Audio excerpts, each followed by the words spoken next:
யாரோ ஒரு நபருக்கு வந்து 30 வருடம் தீர்ப்பு கொடுக்கறது மட்டும் சரியானதா கிடையாது. இந்த 30 வருடம்ன்றது அவர் சிறையில் போய் பாதுகாப்பாக இருப்பார், நல்ல அவருக்கு தேவையான எல்லா சலுகையும் அங்கே கிடைச்சிட்டு இருக்கும். பட் ஆனால் அந்த கஷ்டப்பட்ட பொண்ணு என்ன பண்ணுறது?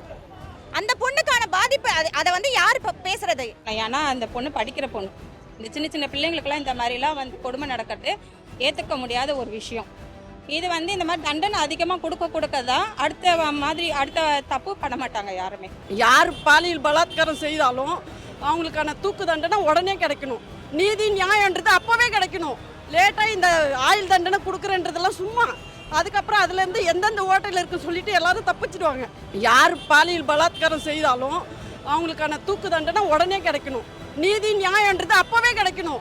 லேட்டாக இந்த ஆயுள் தண்டனை கொடுக்குறன்றதெல்லாம் சும்மா. அதுக்கப்புறம் அதுலேருந்து எந்தெந்த ஓட்டையில் இருக்குன்னு சொல்லிட்டு எல்லாரும் தப்பிச்சிடுவாங்க.